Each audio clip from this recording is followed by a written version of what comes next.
हिंदी में यूपीएससी की तैयारी से संबंधित प्रोग्राम्स को देखने के लिए सब्सक्राइब करें स्टडी IQ-IAS हिंदी।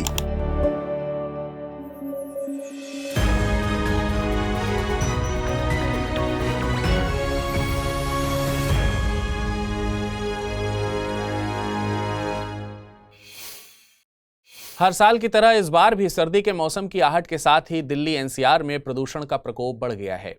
आज राष्ट्रीय राजधानी दिल्ली में वायु गुणवत्ता सूचकांक यानी AQI 306 तक पहुंच गया। दिल्ली का AQI बहुत खराब श्रेणी में दर्ज किया गया है।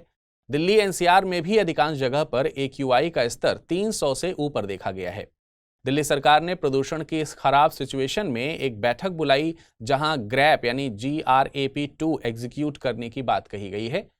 क्यों दिल्ली NCR में सर्दी के मौसम में प्रदूषण होता है, AQI क्या है, ग्रैप क्या है, चलिए इन सब पर एक एक करके बात करते हैं। सबसे पहले बात करते हैं कि सर्दियों में ही क्यों दिल्ली की हवा खराब होती है।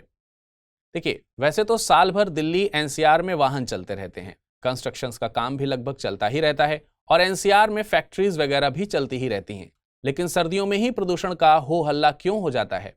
सर्दियों के अलावा किसी भी मौसम में प्रदूषक तत्व हवा से इधर उधर बह जाते हैं, लेकिन सर्दियों में तापमान की कमी से सतह की हवा ठंडी होकर भारी हो जाती है और एक हाई प्रेशर जोन बन जाता है।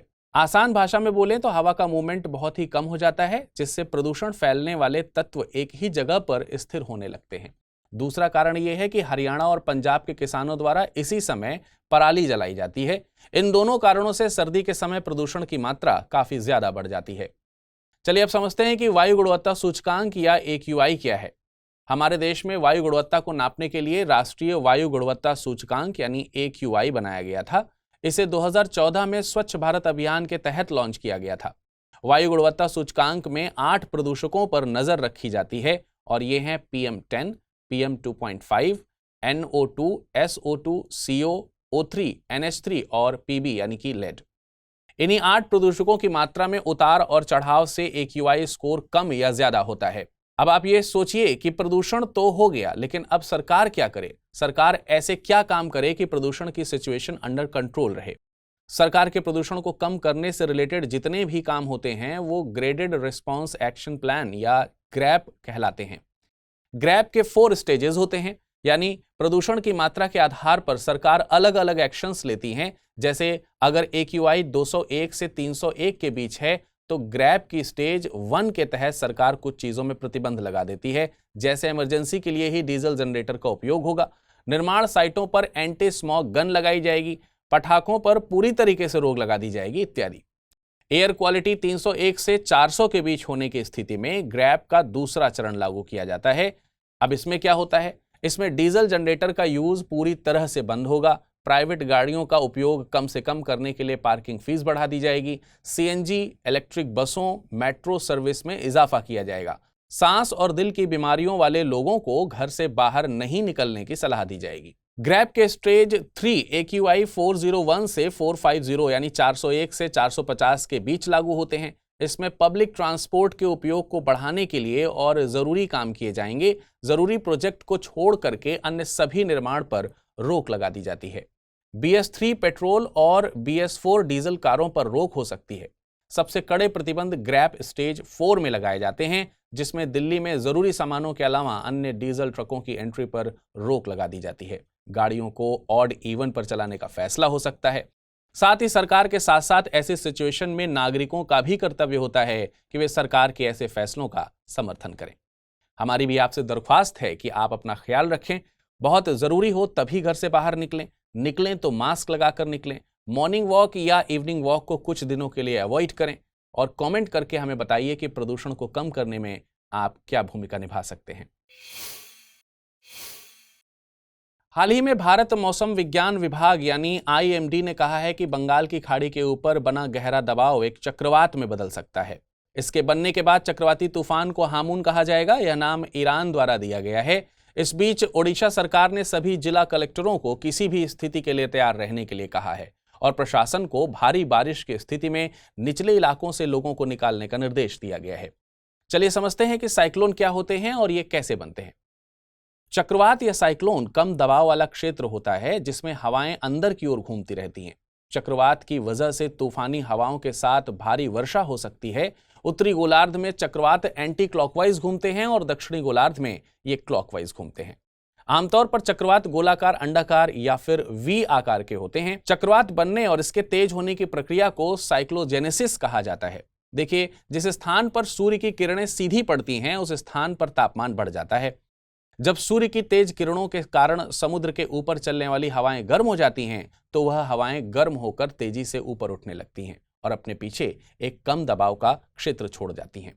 हवा के ऊपर उठ जाने के कारण वहां एक खालीपन पैदा हो जाता है। अब इस खाली जगह को भरने के लिए आसपास की ठंडी हवाएं तेजी से आती हैं, लेकिन पृथ्वी की अपनी धुरी पर घूमने के कारण ये हवाएं सीधी ना आकर एक कर्व डायरेक्शन में आती हैं और फिर हवा तेजी से घूमती हुई ऊपर की ओर उठने लगती है। ये हवाएं एक स्पाइरल के जैसे नीचे से ऊपर की ओर जाती हैं। यह सिलसिला लगातार चलता है। जब हवा की स्पीड बहुत तेज हो जाती है तो यह घूम घूम कर एक बहुत विशाल आकार का घेरा बनाने लग जाती है। इन हवाओं की रफ्तार सैकड़ों किलोमीटर प्रति घंटा से ज्यादा हो जाती है। इसी प्रणाली को हम चक्रवात कहते हैं। आइए अब बात करते हैं उष्णकटिबंधीय चक्रवात की। यह चक्रवात उष्णकटिबंधीय महासागरों की सतह पर बनते हैं और तटीय क्षेत्र की तरफ बढ़ते हैं। निम्न वायुमंडलीय दाब, बहुत तेज हवा का चलना और भारी बारिश इनकी विशेषताएं होती हैं।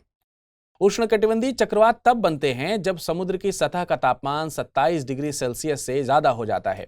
यह चक्रवात पूर्व से पश्चिम की दिशा की तरफ घूमते हैं। यह चक्रवात मुख्य रूप से कैरेबियन सागर, चीन सागर, हिंद महासागर और ऑस्ट्रेलिया में बनते हैं। ये चक्रवात 5 डिग्री से 30 डिग्री उत्तर और 5 डिग्री से 30 डिग्री दक्षिणी अक्षांशों के बीच बनते हैं। दरअसल भूमध्य रेखा के दोनों तरफ 5 डिग्री से 8 डिग्री अक्षांशों वाले क्षेत्रों को कॉरियोलिस बल कम हो जाता है, जिसकी वजह से आमतौर पर इन जगहों पर चक्रवात नहीं बनते हैं।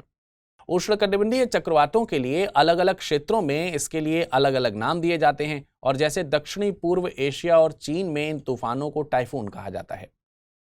उत्तरी अटलांटिक और पूर्वी प्रशांत के क्षेत्र में इन तूफानों को हरिकेन कहा जाता है। अमेरिका और पश्चिम अफ्रीका में इसे टॉर्नेडो कहा जाता है। वहीं ऑस्ट्रेलिया के आसपास इसे विली विलीज कहा जाता है। आपकी जानकारी के लिए बता दें कि चक्रवात केवल पृथ्वी पर ही नहीं बल्कि यह मंगल, बृहस्पति और नेपच्यून जैसे अन्य ग्रहों पर भी देखे जाते हैं। जैसे बृहस्पति पर एक बहुत बड़ा चक्रवात चलता रहता है जिसको द ग्रेट रेड स्पॉट कहा जाता है। इसी प्रकार नेपच्यून के दक्षिणी गोलार्ध में ग्रेट ब्लैक स्पॉट नाम का चक्रवात चलता है। हाल ही में सेना ने बताया है कि सेना 2027 से पुराने चीता और चेतक हेलीकॉप्टरों की पहली खेप को चरणबद्ध तरीके से हटाना शुरू कर देगी। ऐसा इसलिए किया जाएगा क्योंकि चीता और चेतक हेलीकॉप्टरों की कुल तकनीकी जीवन यानी टेक्निकल लाइफ पूरी होने वाली है। इसको आसान भाषा में मतलब समझें तो ये हुआ कि ये हेलीकॉप्टर अब उपयोग करने लायक नहीं रहेंगे। आपके मन में सवाल आ रहा होगा कि अब इन हेलीकॉप्टरों की जगह कौन से हेलीकॉप्टर सेना में शामिल किए जाएंगे, तो इसका जवाब है स्वदेशी लाइट यूटिलिटी हेलीकॉप्टरों को यानी LUH को। सेना LUH को बड़ी संख्या में शामिल करने पर विचार कर रही है। LUH एक 3 टन वर्ग का हेलीकॉप्टर है। यह जासूसी, निगरानी और हल्के परिवहन हेलीकॉप्टर के रूप में काफी ज्यादा उपयोगी है। देखिए, हल्के हेलीकॉप्टर सियाचिन ग्लेशियर सहित ऊंचाई वाले क्षेत्रों में आपूर्ति और निकासी के लिए जीवन रेखा माने जाते हैं और 2020 के चीन के साथ गतिरोध के बाद से भारत की उत्तरी सीमाओं पर भी इनकी जरूरत काफी ज्यादा बढ़ गई है। कुल मिलाकर सेना और वायुसेना को इस श्रेणी में 400 से अधिक हेलीकॉप्टरों की आवश्यकता है। आपको बता दें कि नवंबर 2021 में रक्षा अधिग्रहण परिषद ने लगभग 1500 करोड़ की लागत से LUH के 12 सीमित श्रृंखला उत्पादन यानी LSP वेरिएंट की खरीद को मंजूरी दी थी। सेना और भारतीय वायुसेना यानी इंडियन एयरफोर्स दोनों के लिए 6 LUH खरीदे जाएंगे। ये LUH हिंदुस्तान एरोनॉटिक्स लिमिटेड के द्वारा डिजाइन और विकसित किए गए हैं। फिलहाल 6 LUH को दिसंबर 2024 को और जून 2025 के बीच सेना को वितरित किए जाने की उम्मीद है। गौरतलब है कि सेना के पास वर्तमान में 246 में से 190 चीता, चेतक और चीतल हेलीकॉप्टर्स हैं। सेवा में मौजूद 190 चीता और चेतक में से लगभग 134 हेलीकॉप्टर 30 साल से अधिक पुराने हैं। सेना के अलावा नौसेना और वायुसेना भी इन हेलीकॉप्टर का संचालन करती है। उदाहरण के लिए भारतीय वायुसेना के पास लगभग 120 चीता और चेतक और लगभग 18 नवीनतम चीतल हेलीकॉप्टर्स हैं। कमेंट करके बताइए कि भारत का कौन सा हेलीकॉप्टर आपका फेवरेट है। कर्नाटक उच्च न्यायालय के पूर्व मुख्य न्यायाधीश न्यायमूर्ति ऋतुराज अवस्थी की अध्यक्षता वाला विधि आयोग संसद और सभी राज्य विधानसभाओं के चुनाव एक साथ कराने के विचार का समर्थन कर सकता है। इसमें लोकसभा चुनावों के साथ कुछ राज्यों के विधानसभा चुनाव कराने और 2029 में एक साथ पूर्ण चुनाव कराने के लिए सुझाव दिए जाने की संभावना है। वहीं चुनाव आयोग का कहना है कि इसे ईवीएम, वीवीपैट के लिए 1 साल तक लीड टाइम चाहिए। चलिए समझते हैं कि चुनाव आयोग ने ऐसा क्यों कहा है। दरअसल एक साथ चुनाव करवाना, वो भी भारत जैसी बड़ी जनसंख्या वाले देश में, बहुत कठिन काम है। चुनाव के लिए सबसे ज्यादा जरूरी है इलेक्ट्रॉनिक वोटिंग मशीन। चुनाव आयोग ने विधि आयोग को बताया है कि पूरी दुनिया में सेमीकंडक्टर और चिप्स की वैश्विक कमी है। ये सेमीकंडक्टर इलेक्ट्रॉनिक वोटिंग मशीन यानी ईवीएम और वीवीपीएटी मशीनों के निर्माण के लिए एक आवश्यक घटक हैं। आपको बता दें कि भारत में ईवीएम और वीवीपैट मशीन 2 कंपनी द्वारा बनाई जाती हैं। एक है भारत इलेक्ट्रॉनिक लिमिटेड और दूसरी है electronics corporation of India limited. चुनाव आयोग ने बताया है कि वोटिंग मशीन के उत्पादन लाइनों को बढ़ाने के लिए इन कंपनियों को 1 वर्ष तक के निश्चित समय की आवश्यकता होगी। सेमीकंडक्टर की वैश्विक कमी के कारण वोटिंग मशीन निर्माण प्रक्रिया में देरी हुई है। आपके मन में सवाल आ रहा होगा कि भारत में सिर्फ 2 ही कंपनियों में क्यों वोटिंग मशीन बनाई जाती हैं। आपको बता दें कि चुनाव आयोग उत्पादन क्षमता बढ़ाने के लिए निजी निर्माताओं को शामिल करने के सख्त खिलाफ है। निष्पक्ष चुनाव करवाना चुनाव आयोग का धर्म है और चुनाव आयोग को डर है कि वोटिंग मशीन अगर प्राइवेट कंपनी से बनवाई गई तो चुनावी प्रक्रिया की विश्वसनीयता और जनता का भरोसा दोनों टूट सकता है। चलिए वोटिंग मशीन से रिलेटेड कुछ और आंकड़े भी देख लेते हैं।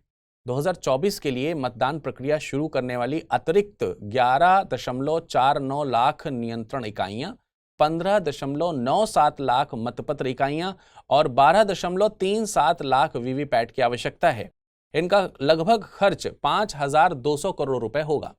यदि 2029 में एक साथ चुनाव होते हैं तो चुनाव आयोग को कुल 53.76 लाख मतपत्र इकाइयों, 38.67 लाख नियंत्रण इकाइयों और 41.65 लाख वीवीपैट की आवश्यकता होगी। इसके लिए सरकार को करीब 8,000 करोड़ रुपए की आवश्यकता होगी। अब आप कमेंट करके बताइए कि क्या आप एक साथ लोकसभा और विधानसभा चुनाव के पक्ष में हैं या नहीं। चलिए अब बारी है नजर डालने की कि आज के बुलेटिन से किस प्रकार के प्रश्न बन सकते हैं। पहला प्रश्न है, विली विलीज कहां उत्पन्न होते हैं? चीन, जापान, पश्चिम अफ्रीका या फिर ऑस्ट्रेलिया। अगला प्रश्न है, वायु गुणवत्ता सूचकांक में कौन सा प्रदूषक शामिल नहीं है? SO2, CO, O3 या फिर CO2। एक नजर डाल लेते हैं पिछले बुलेटिन में क्या प्रश्न पूछे गए थे और क्या है उनके सही उत्तर। पहला प्रश्न पूछा गया था, हाल ही में खबरों में रही रफा बॉर्डर किसके बीच स्थित है? गाजा और इजराइल के बीच, इजराइल और लेबनान के बीच, इजराइल और इराक के बीच या फिर मिस्र और गाजा के बीच। इसका सही ऑप्शन है डी। एक और प्रश्न पूछा गया था, POSH अधिनियम किस वर्ष बनाया गया था? 2013, 2012, 2014 या फिर 2011। इसका सही ऑप्शन है ए। चीन ऐसा देश है जो छोटे मोटे काम नहीं करता। इस बार फिर से ये एक बड़ा काम करने जा रहा है। हाल ही में खबर आई है कि चीन पश्चिमी प्रशांत महासागर में दुनिया के सबसे बड़े टेलीस्कोप का निर्माण कर रहा है। इस टेलीस्कोप का नाम रखा गया है ट्राइडेंट। इसका काम घोस्ट पार्टिकल्स का पता लगाना होगा, जिन्हें न्यूट्रिनो भी कहा जाता है। यह टेलीस्कोप अपनी तरह की सबसे बड़ी टेलीस्कोप होगी। चलिए समझते हैं पूरी खबर को। यह खबर तब ज्यादा समझ में आएगी जब हम परमाणु को समझ लें। चलिए परमाणुओं पर थोड़ी सी बात कर लेते हैं। आपको पता ही है कि परमाणुओं से हमारा पूरा ब्रह्मांड बना है। कोई भी चीज जिसमें द्रव्यमान हो वो परमाणुओं से बनी होती है। जैसे आप, मैं, आप जिस मोबाइल या कंप्यूटर में ये वीडियो देख रहे हैं, वो आपकी किताबें, आपकी टेबल, ये सब परमाणुओं से बनी होती है। लंबे समय तक वैज्ञानिकों में ये सोच थी कि परमाणु ब्रह्मांड के सबसे छोटे कण हैं, मतलब परमाणुओं को और छोटे टुकड़ों में नहीं तोड़ा जा सकता। लेकिन बाद में ये पता लगा कि परमाणु भी खुद छोटे उप परमाणविक कणों से बने होते हैं। ये उप परमाणविक कण मूलभूत या फंडामेंटल पार्टिकल्स होते हैं, मतलब ये कण किसी छोटे टुकड़ों से नहीं बने होते। इनसे ही सब बने हैं, ये किसी से नहीं बने हैं। ये उप परमाणविक कण होते हैं प्रोटॉन, इलेक्ट्रॉन और न्यूट्रॉन। प्रोटॉन में सकारात्मक चार्ज होता है, इलेक्ट्रॉन में नकारात्मक और न्यूट्रॉन न्यूट्रल होता है, यानी इसमें कोई भी चार्ज या आवेश नहीं होता। अब आपके मन में सवाल आ रहा होगा कि फिर न्यूट्रिनो कहां से आया? तो आपको बता दें कि न्यूट्रिनो एक प्रकार के इलेक्ट्रॉन ही हैं, लेकिन न्यूट्रॉन की तरह उनमें कोई चार्ज नहीं होता। न्यूट्रिनो की और भी बहुत सी प्रॉपर्टीज हैं, चलिए इन पर भी बात कर लेते हैं। न्यूट्रिनो बहुत छोटे और बहुत हल्के होते हैं। ये द्रव्यमान वाले सभी उपपरमाणविक कणों में से सबसे हल्के होते हैं। ये ब्रह्मांड में सबसे प्रचुर मात्रा में पाए जाने वाले कण हैं। खरबों न्यूट्रिनो हर सेकंड हमारे बीच से गुजरते रहते हैं। आप इस समय जब ये बुलेटिन देख रहे हैं तब भी आपके बीच में से खरबों न्यूट्रिनो गुजर रहे हैं, वो भी आपको नुकसान पहुंचाए बिना। इनकी स्पीड लाइट की स्पीड के लगभग बराबर होती है। देखिए, न्यूट्रिनो 3 प्रकार के होते हैं जिसको फ्लेवर कहा जाता है। ये फ्लेवर या प्रकार हैं: इलेक्ट्रॉन न्यूट्रिनो, म्यूऑन न्यूट्रिनो और ताऊ न्यूट्रिनो। सबसे दिलचस्प बात यह है कि न्यूट्रिनो हमेशा किसी फ्लेवर में नहीं रहते हैं, ये तीनों फ्लेवर में दोलन करते रहते हैं। एक कहावत है, थाली का बैंगन होना, ये न्यूट्रिनो में एकदम सटीक बैठती है। न्यूट्रिनो के कमजोर चार्ज और लगभग न के बराबर द्रव्यमान के कारण इनको ट्रैक करना लगभग असंभव है। इन्हें केवल तभी देखा जा सकता है जब ये अन्य कणों के साथ इंटरैक्शन करते हैं। इनका अस्तित्व है लेकिन ये दिखते नहीं हैं, इसीलिए इन्हें घोस्ट पार्टिकल कहा जाता है। अब सवाल ये आता है कि वैज्ञानिक घोस्ट पार्टिकल का पता कैसे लगाते हैं। घोस्ट पार्टिकल कभी कभार अन्य कणों के साथ संपर्क करते हैं, कभी कभी वे पानी या बर्फ के अणुओं के साथ संपर्क करते हैं और ये संपर्क सेकंड के 1000वें भाग के बराबर रहता है। बस यही वो गोल्डन चांस होता है जब वैज्ञानिक इन कणों को देख पाते हैं। यही वजह है कि चीन दुनिया का सबसे बड़ा घोस्ट पार्टिकल डिटेक्टर टेलीस्कोप पानी के अंदर बना रहा है। फिलहाल सबसे बड़ा neutrino detecting telescope Madison IceCube telescope है। ये अंटार्कटिक की गहराई में स्थित है। इस टेलीस्कोप के सेंसर लगभग 1 घन किलोमीटर तक फैले हैं। चीन का कहना है कि उसका नया टेलीस्कोप दक्षिण चीन सागर में 7.5 क्यूबिक किलोमीटर तक फैला होगा। ठीक है, आपने न्यूट्रिनो की कहानी सुन ली। अब आप सोच रहे होंगे कि न्यूट्रिनो की स्टडी में ऐसा क्या खास है, मैं क्यों ध्यान दूं। यहाँ बात यह है कि वैज्ञानिक वास्तव में नहीं जानते कि बड़े पैमाने पर प्रचुर मात्रा में मौजूद न्यूट्रिनो इस तरह से काम क्यों करते हैं। ये फिजिक्स के बने बनाए नियमों को तोड़ते हैं और ये भी स्पष्ट नहीं है कि ये कण आते कहां से हैं। कुछ वैज्ञानिक इन न्यूट्रिनो को बिग बैंग विस्फोट से भी जोड़ते हैं। ऐसा माना जाता है कि न्यूट्रिनो की अच्छी समझ से ब्रह्मांड के कई रहस्यों को सुलझाने में मदद मिलेगी, जैसे रहस्यमय ब्रह्मांडीय किरणों की उत्पत्ति की व्याख्या करने में मदद मिलेगी। इस बात के प्रमाण हैं कि न्यूट्रिनो हमारे ब्रह्मांड की उत्पत्ति को समझने के लिए आवश्यक हैं और ट्राइडेंट का निर्माण हमें उस ज्ञान के एक कदम और करीब लाने के लिए तैयार कर रहा है। कमेंट करके बताइए कि क्या भारत को भी ऐसे किसी टेलीस्कोप का निर्माण करना चाहिए या फिर नहीं।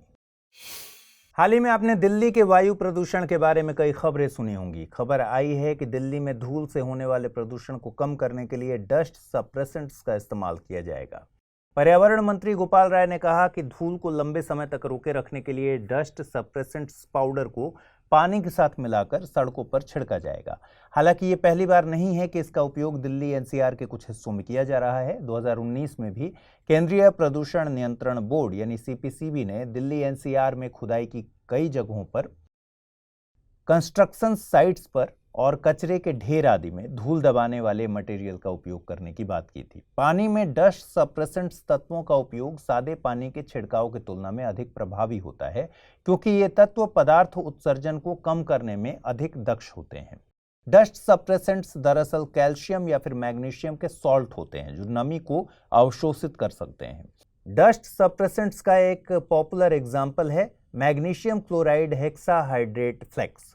बायो एडिटिव्स के साथ डस्ट सप्रेसेंट्स पदार्थ सादे पानी की तुलना में 5 से 6 घंटे तक धूल को कम करने में मदद करते हैं। आपकी जानकारी के लिए बता दें कि धूल के कणों में PM2.5 और PM10 मुख्य रूप से पाए जाते हैं। PM को पार्टिकुलेट मैटर कहा जाता है। यह वायुमंडल में मौजूद ठोस कणों और तरल बूंदों का मिश्रण है। हवा में मौजूद कण इतने सूक्ष्म होते हैं कि आप नंगी आंखों से उन्हें देख नहीं सकते। कुछ कण इतने छोटे होते हैं कि उन्हें केवल इलेक्ट्रॉन माइक्रोस्कोप का उपयोग करके ही देखा जा सकता है। PM2.5 का मतलब हुआ कि ये ऐसे वायुमंडलीय कण हैं जिनका व्यास 2.5 माइक्रोमीटर से कम होता है। ये लगभग ह्यूमन हेयर के व्यास के लगभग 3% होते हैं। पार्टिकुलेट मैटर मानव और प्रकृति दोनों स्रोतों के कारण पैदा हो सकते हैं। ये स्रोत प्राथमिक और द्वितीयक हो सकते हैं। प्राथमिक स्रोत में ऑटोमोबाइल उत्सर्जन, धूल और खाना पकाने का धुआं इत्यादि शामिल है। प्रदूषण का द्वितीयक स्रोत सल्फर डाइऑक्साइड और नाइट्रोजन ऑक्साइड जैसे रसायनों की प्रतिक्रिया हो सकती है। ये कण हवा में मिलकर उसे प्रदूषित करते हैं। इनके अलावा जंगल की आग, लकड़ी जलाने वाले स्टोव, कृषि अवशेष जलाना, उद्योग का धुआं, विभिन्न निर्माण स्थलों से निकलने वाली धूल इत्यादि भी वायु प्रदूषण का कारण बनती है। आकार में छोटा होने के कारण PM 2.5 और PM 10 दोनों कण गैस की तरह काम करते हैं। जब आप सांस लेते हैं तो ये कण फेफड़ों में प्रवेश कर जाते हैं, जिससे खांसी और अस्थमा का दौरा पड़ सकता है। उच्च रक्तचाप, दिल का दौरा, स्ट्रोक आदि गंभीर बीमारियां भी हो सकती हैं और जिसके परिणाम स्वरूप समय से पहले मृत्यु भी हो सकती है। हाल ही में संयुक्त राष्ट्र का स्थापना दिवस मनाया गया। संयुक्त राष्ट्र ने अपने गठन के बाद से ही कई सराहनीय काम किए और कई बार इसे आलोचनाओं का सामना भी करना पड़ा। चलिए इसकी स्थापना की कहानी जानते हैं और फिर आप ये तय करिएगा कि संयुक्त राष्ट्र सफल रहा या फिर असफल। आपको पता ही है कि प्रथम विश्व युद्ध 1914 से 18 के बीच चला था और इससे न कभी सुनी गई न कभी देखी गई तबाही हुई। प्रथम विश्व युद्ध के बाद वर्साई की संधि हुई, जिसकी शर्तों के तहत जून 1919 में लीग ऑफ नेशंस बनाया गया। लीग ऑफ नेशंस का मकसद भी दुनिया को किसी बड़े महायुद्ध से दूर रखना था। हालांकि जब 1939 में दूसरा विश्व युद्ध छिड़ गया तो लीग ऑफ नेशंस बंद हो गया, अप्रासंगिक भी हो गया और जिनेवा में इसके मुख्यालय में पूरे युद्ध के दौरान ताला लटका रहा। नतीजा हुआ, अगस्त 1941 में अमेरिकी राष्ट्रपति फ्रैंकलिन डी रूजवेल्ट और ब्रिटिश प्रधानमंत्री विंस्टन चर्चिल ने कनाडा के न्यू फाउंडलैंड के पास प्लेसेंटा की खाड़ी में एक जहाज पर एक गुप्त बैठक की। दोनों देशों के प्रमुखों ने अंतर्राष्ट्रीय शांति बनाने के लिए एक और संगठन बनाने की संभावना और युद्ध से संबंधित कई मुद्दों पर चर्चा की। दोनों ने मिलकर एक बयान जारी किया जिसे अटलांटिक चार्टर कहा गया। ये कोई संधि नहीं थी, बल्कि केवल एक सहमति थी जिसने संयुक्त राष्ट्र के निर्माण का मार्ग प्रशस्त किया। फिर संयुक्त राज्य अमेरिका दिसंबर 1941 में युद्ध में शामिल हो गया। पहली बार संयुक्त राष्ट्र शब्द राष्ट्रपति रूजवेल्ट द्वारा दिया गया। यह शब्द उन मित्र देशों की पहचान करने के लिए गढ़ा गया था जो धुरी शक्तियों यानी जर्मनी, इटली और जापान के खिलाफ थे। फिर अगले कुछ वर्षों में युद्ध के बाद के चार्टर पर निर्णय लेने के लिए 4 मित्र देश यानी संयुक्त राज्य अमेरिका, सोवियत संघ, यूनाइटेड किंगडम और चीन के बीच कई बैठकें हुईं।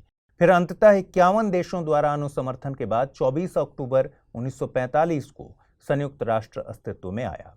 इसमें 5 स्थायी सदस्य थे जो कि फ्रांस, चीन गणराज्य, सोवियत संघ, ब्रिटेन और अमेरिका थे और 46 अन्य हस्ताक्षरकर्ता शामिल थे। संयुक्त राष्ट्र महासभा की पहली बैठक 10 जनवरी 1946 को हुई। अंतर्राष्ट्रीय शांति और सुरक्षा बनाए रखना, देशों के बीच दोस्ताना संबंध विकसित करना, ये सब संयुक्त राष्ट्र के लक्ष्य थे। वर्तमान में 193 देश संयुक्त राष्ट्र के सदस्य हैं। इस प्रकार ये बोला जा सकता है कि संयुक्त राष्ट्र का जन्म युद्ध को खत्म करने के इरादे से बनाए गए एक अन्य अंतर्राष्ट्रीय संगठन की राख से हुआ था। देखिए, संयुक्त राष्ट्र पिछले 75 वर्षों में कई महत्वपूर्ण उपलब्धियों का दावा करता है। इसने स्वास्थ्य, पर्यावरण, महिला सशक्तिकरण जैसे वैश्विक मुद्दों को कवर करने के लिए अपने दायरे का विस्तार किया। इसके गठन के तुरंत बाद इसने 1946 में परमाणु हथियारों के उन्मूलन के लिए एक प्रस्ताव पारित किया। 1948 में इसने चेचक, मलेरिया, HIV जैसी संक्रामक बीमारियों से निपटने के लिए विश्व स्वास्थ्य संगठन, जिसे आप WHO कहते हैं, बनाया। 1950 में संयुक्त राष्ट्र ने द्वितीय विश्व युद्ध के कारण विस्थापित हुए लाखों लोगों की देखभाल के लिए शरणार्थी उच्चायुक्त बनाया। 1972 में संयुक्त राष्ट्र पर्यावरण कार्यक्रम भी बनाया गया। 2002 में युद्ध अपराध, नरसंहार और अन्य अत्याचार करने वालों पर मुकदमा चलाने के लिए संयुक्त राष्ट्र आपराधिक अदालत की स्थापना हुई। लेकिन इन उपलब्धियों के बावजूद संयुक्त राष्ट्र को आलोचनाओं का भी सामना करना पड़ा। उदाहरण के लिए 1994 में संयुक्त राष्ट्र रवांडा नरसंहार को रोकने में नाकामयाब रहा। संयुक्त राष्ट्र शांति मिशन दक्षिण सूडान में 2013 में छिड़े गृह युद्ध को खत्म करने में असफल रहा। हाल ही में रूस यूक्रेन युद्ध हो या फिर इजराइल हमास युद्ध, संयुक्त राष्ट्र ऐसी सिचुएशन को संभालने में नाकामयाब रहा है। और गहराई से बात करें तो इससे जुड़े अन्य संगठनों जैसे विश्व बैंक और IMF की नौ उदारवादी विचारों को आगे बढ़ाने के लिए आलोचना की गई है, जो मुक्त बाजारों की वकालत करते हैं और सरकारों की भूमिका कम करना चाहते हैं। कमेंट करके बताइए, क्या वास्तव में संयुक्त राष्ट्र एक सफल संगठन है? चलिए अब जल्दी से देखते हैं आज के बुलेटिन पर आधारित क्या प्रश्न बन सकते हैं। पहला प्रश्न है, डस्ट सप्रेसेंट्स किसके सॉल्ट होते हैं? कैल्शियम या मैग्नीशियम के, सोडियम के, आयरन के या फिर एल्यूमिनियम के? अगला प्रश्न है, निम्नलिखित में से कौन सा न्यूट्रिनो का प्रकार नहीं है? Neutron neutrino, electron neutrino, muon neutrino या फिर ताउ न्यूट्रिनो? पिछले बुलेटिन के प्रश्न देख लेते हैं और देखें उनके सही जवाब क्या है। पहला सवाल था, विली विलिस कहाँ उत्पन्न होते हैं? चीन, जापान, पश्चिम अफ्रीका या फिर ऑस्ट्रेलिया? सही जवाब है इसका ऑप्शन डी यानी ऑस्ट्रेलिया। अगला प्रश्न है, वायु गुणवत्ता सूचकांक में कौन सा प्रदूषक शामिल नहीं है? SO2, CO, O3 या फिर CO2? सही जवाब है ऑप्शन डी CO2। इजराइल ने भारत से हमास को आतंकवादी संगठन घोषित करने की मांग की है, साथ ही हमास को प्रतिबंधित करने की भी मांग की है। इजराइल की यह मांग हमास द्वारा इजराइल पर क्रूर हमले के बाद आई है। इजराइल के मुताबिक भारत दुनिया में एक अहम मोरल वॉइस है। साथ ही इजराइल के एंटी टेरर ऑपरेशन में भारत के सहयोग के लिए धन्यवाद भी दिया है। हमने इजराइल हमास विवाद को पिछले बुलेटिन्स में लगातार कवर किया है। आपको बता दें कि हमास के हमले के बाद इजराइल गाजा में बड़े पैमाने पर जवाबी कार्रवाई कर रहा है। इस कार्रवाई में बेमौत मारे जा रहे फिलिस्तीनियों को लेकर दुनिया भर से आवाजें उठ रही हैं। इस पर इजराइल का तर्क है कि वे सुनिश्चित करना चाहते हैं कि हमास ऐसे हमले दोबारा ना करे। इजराइल इसे मिडिल ईस्ट में अपना सर्वाइवल बता रहा है। आज हम बात करेंगे कि हमास क्या है, जिसे आतंकवादी संगठन का तमगा दिलाने की मांग इजराइल द्वारा की जा रही है। हमास एक इस्लामिक उग्रवादी मूवमेंट है, साथ ही फिलिस्तीन की दो बड़ी राजनीतिक पार्टियों में से एक है। यह संगठन गाजा पट्टी में तकरीबन 2 मिलियन फिलिस्तीनियों को प्रशासित करता है। तकरीबन दर्जन भर देशों ने हमास को आतंकवादी संगठन घोषित किया है। इसमें अमेरिका, यूरोपियन यूनियन, ऑस्ट्रेलिया और कनाडा जैसे देश शुमार हैं। कुछ देश केवल इसके मिलिट्री विंग को आतंकवादी संगठन का दर्जा देते हैं। हमास की मिलिट्री विंग को अल कासम ब्रिगेड के नाम से जाना जाता है। वहीं कुछ देश ऐसे भी हैं जो इस संगठन के फलने फूलने के लिए जिम्मेदार हैं। ईरान से हमास को वित्तीय मदद हासिल होती है तो तुर्की इसके लीडर्स को शरण मुहैया कराता है।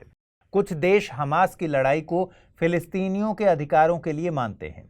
हमास के अलावा इजराइल में दूसरी राजनीतिक पार्टी है फतह, जो कि वेस्ट बैंक पर शासन करती है।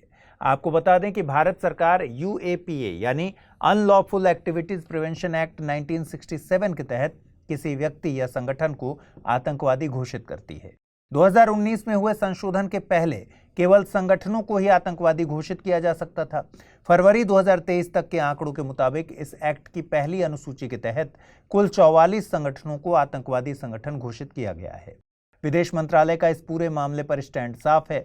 भारत आतंकवाद के खिलाफ जीरो टॉलरेंस रखता है। वहीं 2 स्टेट सॉल्यूशन के अपने ऐतिहासिक सपोर्ट को भारत जारी रखेगा। वैश्विक आतंकवाद के पैमाने पर हमास की गतिविधियां बढ़ी हैं, लेकिन भारत जैसे देश के लिए हमास को प्रतिबंधित करना कठिन है। अंतिम बार भारत ने 2015 में किसी बड़े international and transnational terrorist group ISIS को बैन किया था। जब आप अपने अधिकारों के प्रति जागरूक होते हैं तभी उनके न मिलने पर आवाज उठा सकते हैं। हाल ही में एक ऐसे देश की हजारों महिलाएं एक दिन की हड़ताल पर थीं, जो कि लैंगिक अंतराल के इंडेक्स में लगातार 14 सालों से नंबर 1 पर है। जी हां, हम बात कर रहे हैं आइसलैंड की। यूरोप के इस छोटे से देश को दुनिया भर में जेंडर इक्वल सोसाइटी के लिए जाना जाता है। महिलाओं की इस हड़ताल को कल्लारू एटा जाफनरेती नाम दिया गया है। इसका मतलब हुआ यू कॉल दिस इक्वालिटी। इस हड़ताल में आइसलैंड की प्रधानमंत्री कैटरीन जैकब्सडॉटर भी शामिल थीं। उनका कहना है कि इक्वल ट्रीटमेंट की ये लड़ाई बहुत धीमी गति से आगे बढ़ रही है। इस तरीके से दुनिया भर में जेंडर इक्वालिटी आने में अभी 300 साल और लग जाएंगे। इस हड़ताल का मकसद पुरुषों की तुलना में महिलाओं को कम मिलने वाली पेमेंट, लिंग आधारित हिंसा और अनपेड वर्क जैसे कि चाइल्ड केयर को हाईलाइट करना था। गार्जियन की एक रिपोर्ट के मुताबिक कुछ प्रोफेशंस में आइसलैंड की महिलाएं पुरुषों के मुकाबले 21% कम कमाती हैं। साथ ही 40% से ज्यादा महिलाओं ने जेंडर आधारित हिंसा का सामना करने की बात स्वीकारी। ये आंकड़े एक ऐसे देश के हैं जिसे इक्वालिटी का पैराडाइज माना जाता है। अन्य देशों में समानता के स्तर का अंदाजा लगाया जा सकता है। आपको बता दें कि विश्व आर्थिक मंच एक जेंडर गैप रिपोर्ट जारी करता है। साल 2023 की रिपोर्ट में 146 देशों में भारत को 127वीं रैंकिंग हासिल हुई। वहीं आइसलैंड इस रिपोर्ट में लगातार 14 सालों से पहले नंबर पर काबिज है। साथ ही आइसलैंड इकलौता ऐसा देश है जिसने लैंगिक अंतराल को 90% तक कम किया है। जेंडर गैप का सीधा सा मतलब है जेंडर यानी लिंग के आधार पर सामाजिक, आर्थिक, राजनीतिक और सांस्कृतिक स्तर पर होने वाला भेदभाव। इसका छोटा सा उदाहरण है एक ही काम के लिए पुरुषों और महिलाओं को मिलने वाली सैलरी का अंतर। ये भेदभाव केवल महिलाओं तक सीमित नहीं होता, इसमें हर जेंडर के लोगों को शामिल किया जा सकता है। हड़ताल के दौरान देश के स्कूल और लाइब्रेरीज बंद रहे। आइसलैंड में हर स्तर पर टीचर्स की संख्या में महिलाओं की बड़ी हिस्सेदारी है। इसी तरह हॉस्पिटल्स ने भी इमरजेंसी मामलों को ही डील किया।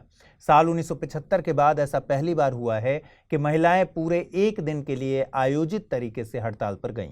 इससे पहले साल 1975 में आइसलैंड का महिला कार्यबल हड़ताल पर गया था। तब देश की अर्थव्यवस्था में महिलाओं के महत्व को उजागर करना मकसद था। आगे बढ़ें उससे पहले जरूरी सूचना, स्टडी IQ IAS हिंदी की टीम 2024 के लिए P2I यानी प्रीलिम्स टू इंटरव्यू का नया फाउंडेशन कोर्स लेके आई है। बैच की शुरुआत 23 अक्टूबर 2023 को सुबह 8 बजे से हो चुकी है। बैच हिंदी, इंग्लिश और इंग्लिश तीनों ही भाषाओं में एक ही समय पर शुरू किया गया है। इस P2I न्यू फाउंडेशन कोर्स में एक नया फीचर ऐड किया गया है। आप इसे 3 कैटेगरीज सिल्वर, गोल्ड और प्लैटिनम में खरीद सकते हैं। सिल्वर कैटेगरी की वैधता 18 महीने, गोल्ड की 30 महीने और प्लैटिनम की 42 महीने तक रहेगी।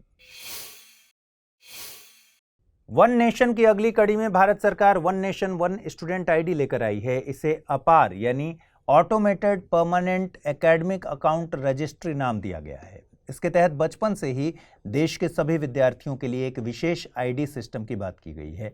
इसके तहत हर विद्यार्थी को एक अपार ID दी जाएगी, जिससे विद्यार्थियों, स्कूल्स और सरकारों को प्री प्राइमरी से लेकर हायर एजुकेशन तक ट्रैक रखने में मदद मिलेगी। ये पहल नई शिक्षा नीति 2020 के तहत लॉन्च की गई है। इसका मकसद शिक्षा को हसल फ्री यानी परेशानी रहित बनाना है।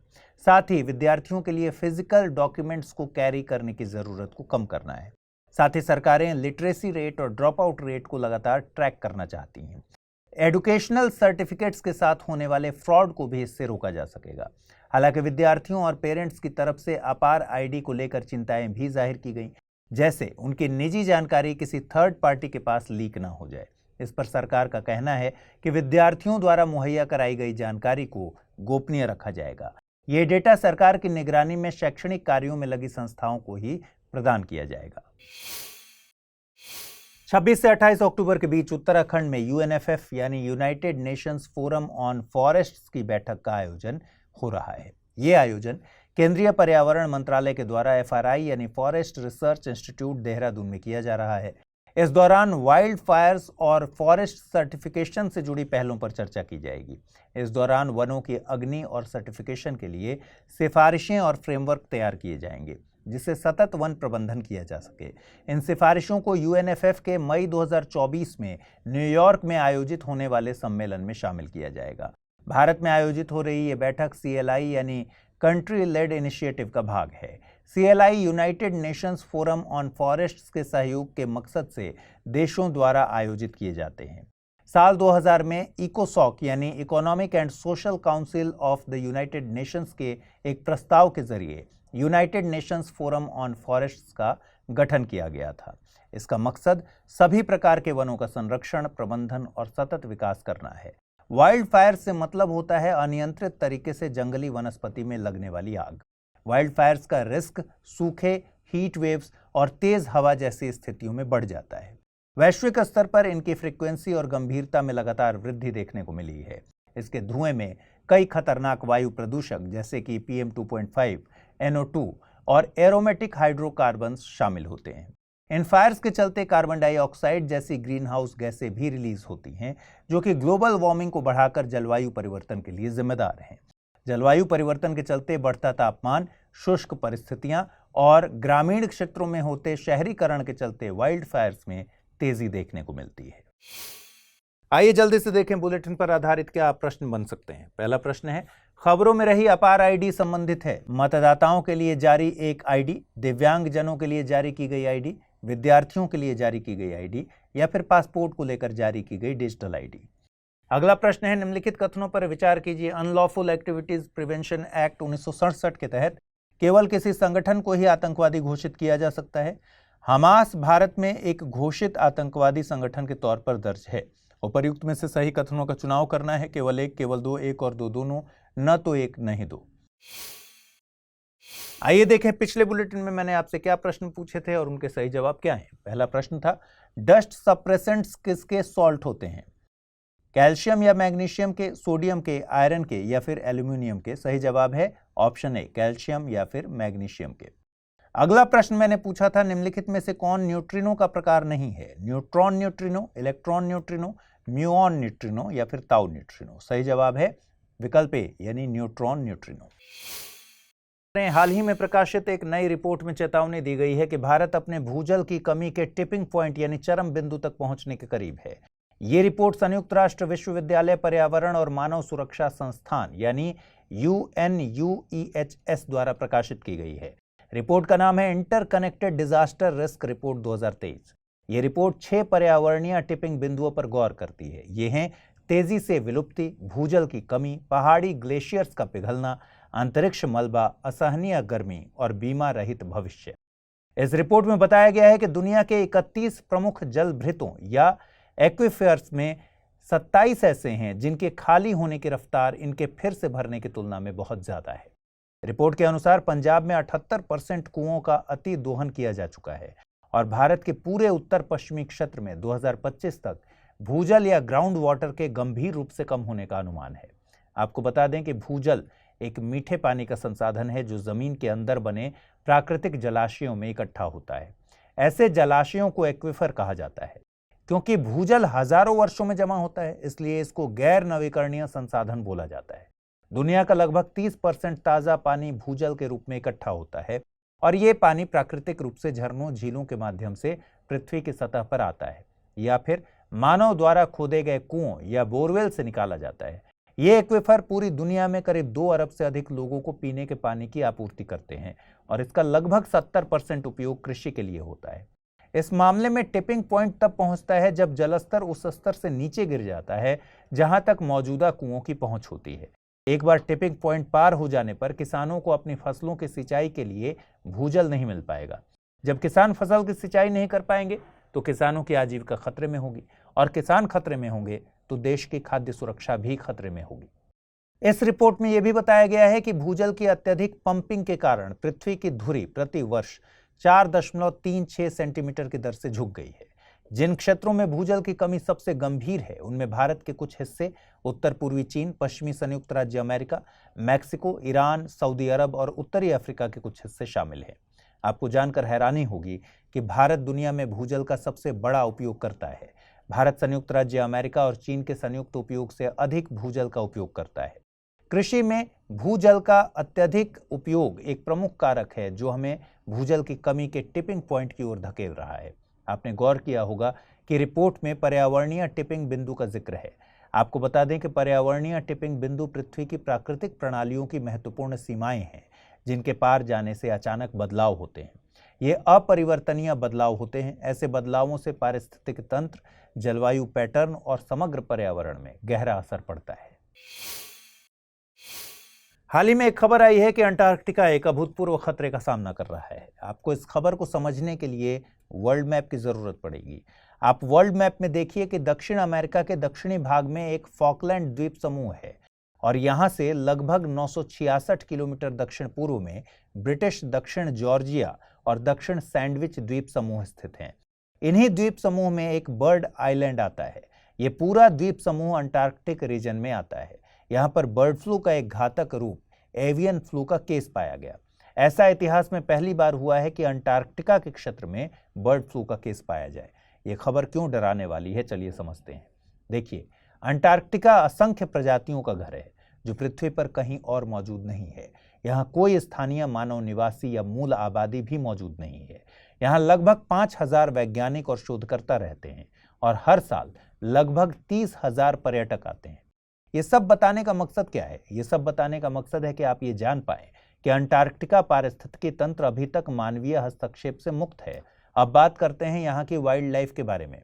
बर्ड आइलैंड दुनिया के सबसे समृद्ध जैव विविधता वाले हॉटस्पॉट्स में से एक है। यहाँ पेंगुइन के लगभग 50,000 जोड़े और फर सील के 65,000 जोड़े रहते हैं। इनके अलावा यहाँ शीतबिल, पेट्रल, समुद्री शेर, स्कुआ और गल भी पाए जाते हैं। अंटार्कटिका में कभी भी बर्ड फ्लू का प्रकोप नहीं हुआ, जिसके कारण यहाँ की स्थानीय वन्य जीव आबादी में प्रतिरक्षा या इम्यूनिटी की कमी हो गई। यहाँ की वन्य जीव आबादी ऐसे वायरस के प्रति पूरी तरह से अनुभवहीन है। अब आप सोचिए कि अगर बर्ड फ्लू यहाँ फैलता है तो क्या होगा। बर्ड फ्लू के फैलने से इन प्रजातियों में उच्च मृत्यु दर का खतरा हो सकता है। उच्च मृत्यु दर के अलावा बर्ड आइलैंड पर एवियन फ्लू की मौजूदगी से विनाशकारी प्रजनन विफलताएं हो सकती हैं, जिससे द्वीप के विविध वन्य जीवन की विलुप्ति तक की संभावना है। ये घटना इतनी गंभीर है कि पूरा अंटार्कटिका का पारिस्थितिकी तंत्र खतरे में आ जाएगा। आपको बता दें कि एवियन फ्लू, विशेष रूप से इसका उपप्रकार H5N1, अपने वैश्विक प्रसार के लिए कुख्यात है। पोल्ट्री इंडस्ट्री पर इसके गंभीर प्रभाव के कारण H5N1 को अत्यधिक रोगजनक एवियन इन्फ्लुएंजा HPAI के रूप में वर्गीकृत किया गया है। 2022 में इसके कारण पूरी दुनिया में लाखों पक्षियों की मौत हो गई। इस वायरस का जानवरों से मनुष्यों में संचारित होना बहुत कठिन है और मानव से मानव में संचरण असाधारण रूप से दुर्लभ है। आगे बढ़ें उससे पहले जरूरी सूचना, स्टडी IQ IAS हिंदी की टीम 2024 के लिए P2I यानी प्रीलिम्स टू इंटरव्यू का नया फाउंडेशन कोर्स लेके आई है। बैच की शुरुआत 23 अक्टूबर 2023 को सुबह 8 बजे से हो चुकी है। बैच हिंदी, इंग्लिश और इंग्लिश तीनों ही भाषाओं में एक ही समय पर शुरू किया गया है। इस P2I न्यू फाउंडेशन कोर्स में एक नया फीचर ऐड किया गया है। आप इसे 3 कैटेगरी सिल्वर, गोल्ड और प्लैटिनम में खरीद सकते हैं। सिल्वर कैटेगरी की वैधता 18 महीने, गोल्ड की 30 महीने और प्लैटिनम की 42 महीने तक रहेगी।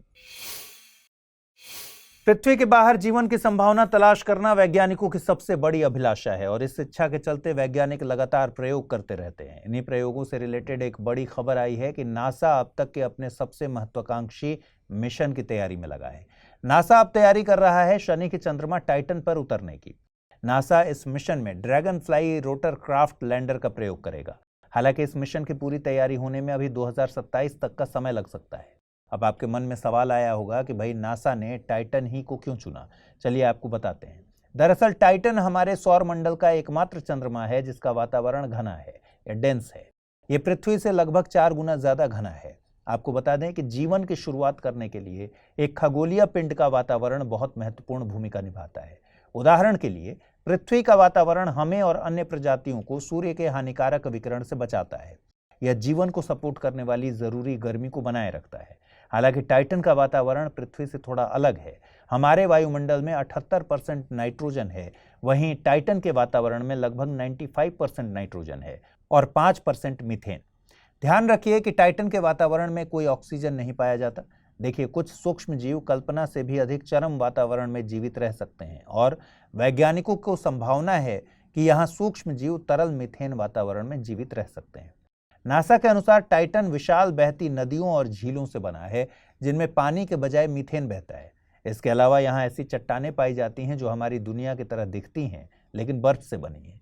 कुल मिलाकर टाइटन की सिचुएशन वैज्ञानिकों के लिए काफी दिलचस्पी पैदा करती है, लेकिन सिर्फ यही फैक्ट टाइटन को दिलचस्प नहीं बनाते। इससे पहले वैज्ञानिकों ने टाइटन के वायुमंडल में C3H2 या साइक्लोप्रोपेनिलिडीन पाया था। यह एक ऐसा कार्बन आधारित अणु है जिसे अभी तक किसी अन्य वातावरण में देखा नहीं गया। वैज्ञानिकों का मानना है कि अगर यहाँ C3H2 पाया गया तो हो सकता है इससे जटिल यौगिक भी यहाँ मौजूद हों जो टाइटन पर संभावित जीवन का निर्माण या पोषण कर रहे हों। ये सभी बातें इस संभावना की ओर इशारा करती हैं कि टाइटन में जीवन हो सकता है। अब बात कर लेते हैं dragon fly rotor craft lander की। सबसे खास बात यह है कि ड्रैगन फ्लाई एक परमाणु संचालित लैंडर है। इसे जटिल रसायन विज्ञान की जांच करने के लिए डिजाइन किया गया है। यह टाइटन के घने नाइट्रोजन समृद्ध वातावरण की जांच करेगा। ड्रैगन फ्लाई को 2027 के आसपास लॉन्च करने की योजना है और इसके 2030 के मध्य तक टाइटन तक पहुंचने की उम्मीद जताई जा रही है।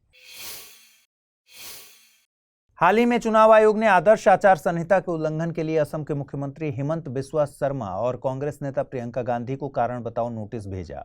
आपको पता ही है कि राजस्थान, मध्य प्रदेश, मिजोरम, तेलंगाना और छत्तीसगढ़ में इस साल के अंत में विधानसभा चुनाव होने हैं। चुनावी घोषणा होने के बाद से ही आदर्श आचार संहिता खबरों में बनी रहती है। चलिए जल्दी से आज समझते हैं कि आदर्श आचार संहिता क्या है। देखिए, स्वतंत्र और निष्पक्ष चुनाव कराने के लिए चुनाव आयोग द्वारा कुछ नियम बनाए जाते हैं। इन नियमों में मुख्य तौर पर यह बताया गया है कि चुनाव की प्रक्रिया के दौरान राजनीतिक दलों और उम्मीदवारों को अपना आचरण कैसा रखना है।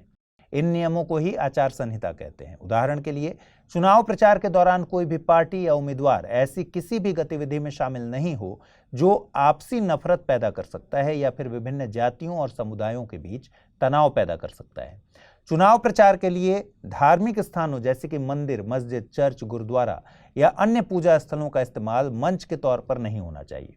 इसके अलावा वोट हासिल करने के लिए जातीय या सांप्रदायिक भावनाओं की अपील नहीं की जा सकती। अब आपके मन में सवाल आ रहा होगा कि क्या आचार संहिता किसी कानून के तहत बनाई गई है? इसका जवाब है नहीं।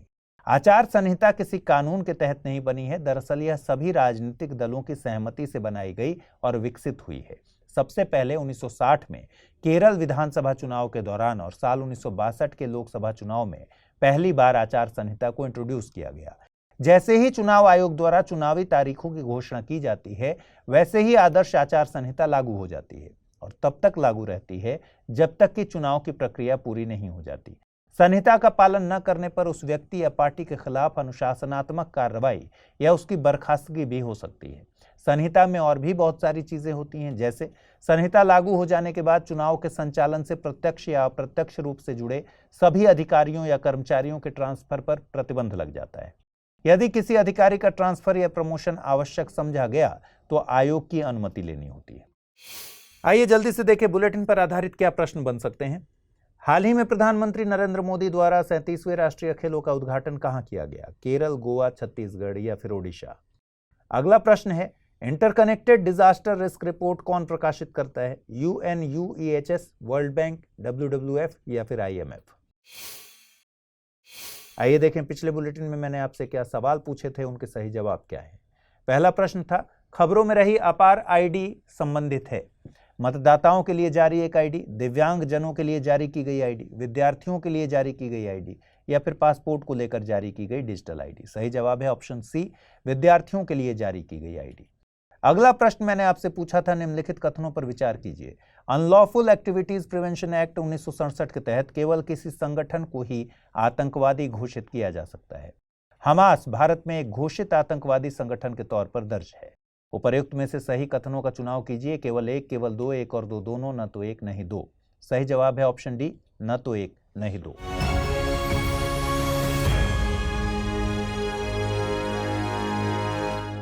हिंदी में यूपीएससी की तैयारी से संबंधित प्रोग्राम्स को देखने के लिए सब्सक्राइब करें स्टडी IQ IAS हिंदी।